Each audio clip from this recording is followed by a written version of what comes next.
Okay, my name is Guerra, and I'm the founder of Guerra Paint. And we've had a lot of breakthroughs because we've gone directly to the pigment and coatings industry and have found lots and lots and lots of very interesting things, techniques that artists can use. One of them being what's called a dispersing agent. Okay, this magic substance should have been used by artists for years and years and years, and for some reason they never knew about it. What does a dispersing agent do? It basically makes everything compatible, in particular water.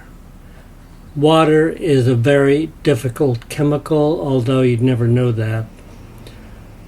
It either likes you, loves you, hates you, and it can be just a terrible thing that hinders your whole artistic ability.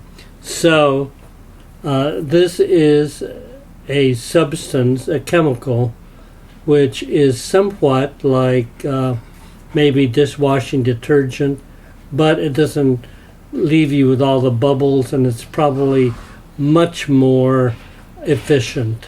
Okay, so how do you use this? Okay, well, let's have a quick look at what happens when you put something into water that doesn't like water. Okay, so here's a little piece of paper. Out of this little piece of paper, we're going to make a spoon. There, that's how easy it is to make a spoon. Why do you want a spoon? Because you don't want to pour this powder. If you pour it, it goes everywhere. With a little spoon, it just gathers up and you can put it anywhere. Okay, we're going to put this into this little container of water, and you will notice that it floats. Okay?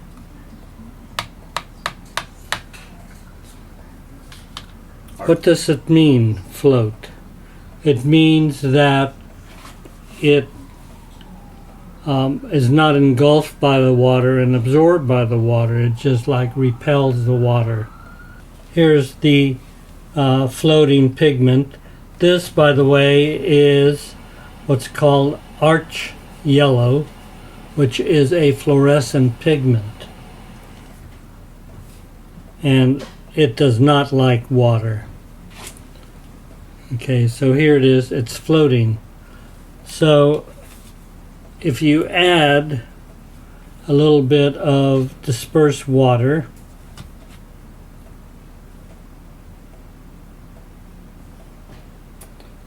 you will notice that it begins to absorb the pigment.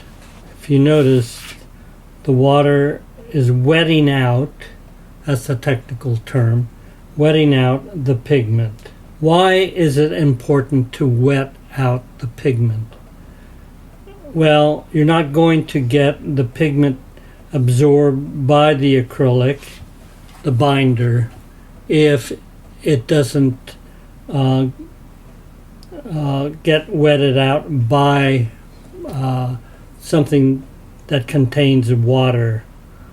Acrylic is part water, part acrylic resin. Okay, so if this absorbs water at this kind of rate, and you can just see it burbling and going right into the water, it'll do the same thing to the acrylic. What will happen if you try to use a pigment that has not been absorbed by water? Basically, it will end up dry on the surface, and the acrylic will not attach itself to it. Okay? Now, anytime you're making a paint out of a dry pigment, you're only doing half the work. The other work that needs to be done is it needs to be ground. You need to have a force really break apart the pigment particles. Okay, the pigment, even though it looks like a finely divided powder, is really millions of clumps of pigment stuck together. Okay, wetting is part of the equation, but not all. You might need a lot of force to get them to let go. This is one of the most important ingredients in making paint. Without this, you're not going to get the highest quality paint. However, you will get what's called a very crude paint. The reason it's very crude is you haven't broken apart those clumps of paint, which at this point will be giving you a different light reflection. Okay, instead of reflecting light in kind of one direction, you're going to get light in a lot of directions because you haven't broken up the dense particles. Okay, so something like ultramarine blue can be very interesting because you'll get this kind of shimmer. However, it's considered crude to do that, but interesting. Now, one of the things that artists need to learn how to do, they need to learn how to test their own preparations. Okay?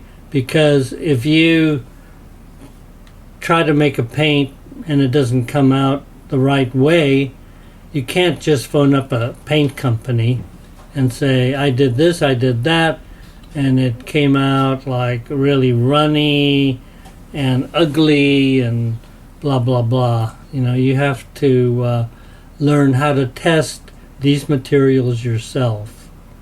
Okay? So what I'm going to do is show you how to make, it's called the percentage ladder. And for instance, if you want to make a matte paint, at what point is the matte paint fairly strong? And at what point is it very weak? And at what point is it overkill? Okay? There is such a thing as percentage ratio of pigment to binder, binder to pigment. Okay? If you go under that ratio, it's going to fall apart. If you go over that ratio, it might look uglier than hell. You know, so you have to be the tester. Now, this takes away from your ability to go up to your painting and just attack and keep going like that, but then you might wonder why parts of it fell apart or they don't look that good. It's because you didn't spend the time trying to figure out at which point the paint was most permanent. Okay, so this is an already made percentage ladder, and you can see it looks like a ladder. Okay, professional paint makers use this system a lot. It's, you know, it's somewhat crude, but it works. Okay, once the paint is dry, and what you do is you make this percentage ladder, and then you put it away. You put it away for about 3 days and let it really dry, because if it's wet or crumbly, you're not going to get good results. You have to really let it dry. Okay, and then you put it through hell. You take it, you scratch it. Whoops. You scratch it, bend it to see if it cracks, scratch it to see if it also cracks and comes off. Do several rub tests. There's the dry rub test, which is you take a towel, you rub it, and see how much blue comes off. Okay, let's do the bottom one. This was done quite a bit of time ago, but look at that. You're getting some pigment off. What this means is that the pigment is not adhering to the paint. It's, basically barely on there, although it gives you a nice blue color, but don't expect any miracles from it. It could fall right off. Okay, you'll never be able to dust it. But it's kind of like a pastel. Okay, but in seeing this, let's actually make a percentage ladder and see what goes into it.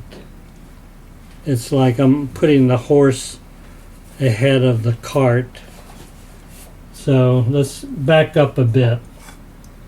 Okay, so for those of you that are Yves Klein fans, this is also a way of making Yves Klein Blue. I doubt if Yves Klein went to such lengths, but this guarantees that at least the paint's not going to fall off, a couple years from now. That's if you follow through. If you fall in love with, say, 10% pigment and you love the way it looks, well, that's up to you. But maybe 30% binder, 10% binder as compared to 30% binder. 30% binder is going to be more adhered, right? You're not going to be able to just wipe it off. It's going to be on there. But this is ultramarine blue at its most beautiful, which is dry pigment. It's a very beautiful color. This happens to be a very dark ultramarine blue. Okay, so here we have our little secret spoon making apparatus, which is a piece of paper, and you just fold it and start spooning in the ultramarine blue.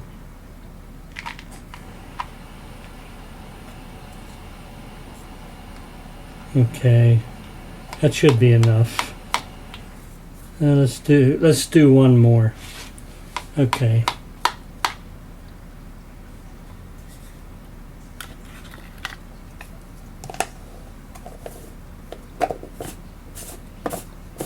It's always a good idea to keep your pigments covered so that they don't, should they fall on the ground, they remain covered.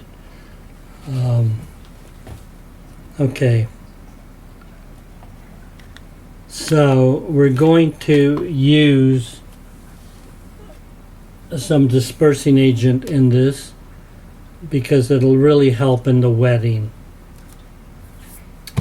So the first thing we do is get some water and squirt it in here.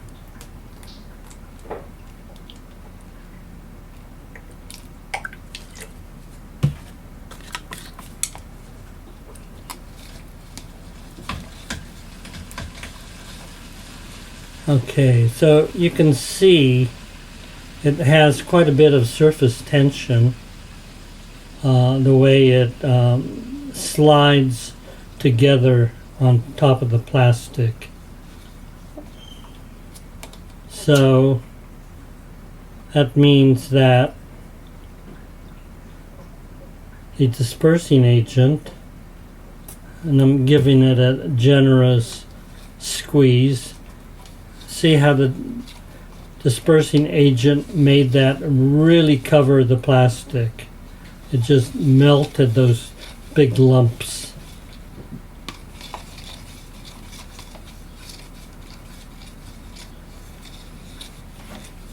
Okay. Once you have that done,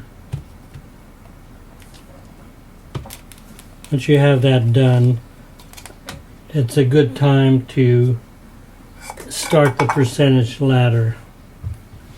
So let's do 6 increments of 10 each. 10%.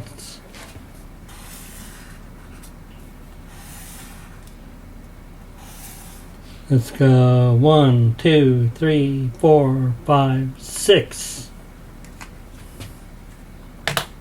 Okay. At this point, it has no acrylic in it. So we're going to kind of eyeball it and present or think that this is like a certain percentage, whereas it might be 12% or it could be 5%, but let's just say it's 10%. Okay, so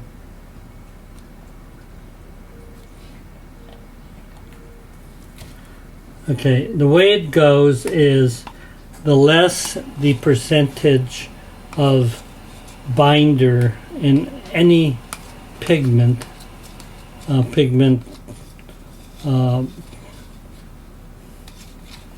liquid pigment concentrate, 10% I think would be very little, but let's see. Okay, there's your 10%. Okay, here's another 10. The more binder there is in a paint, the glossier it's going to be. The less binder there is, the more matte it's going to be.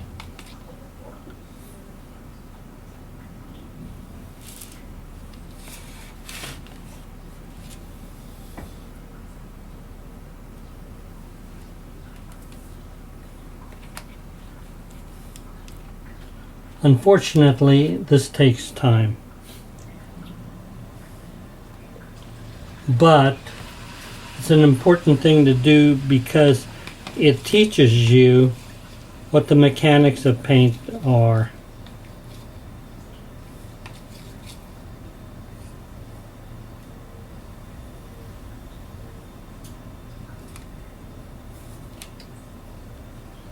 Okay.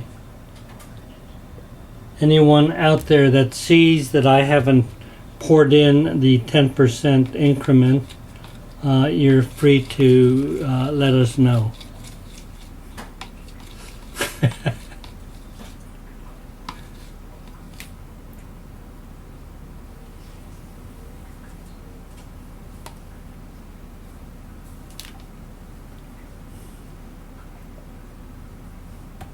Now, if you were a real chemist, of course, you would maybe be weighing it out.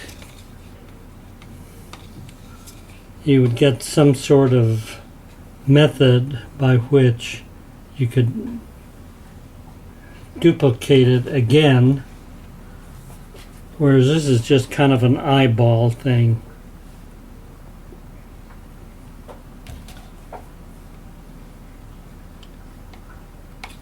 Who knows what the ratio of binder to pigment is?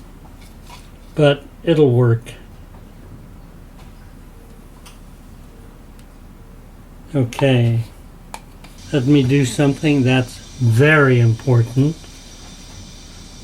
which is 10. Is that right? The other one's 10. I'm sorry. 10, 20,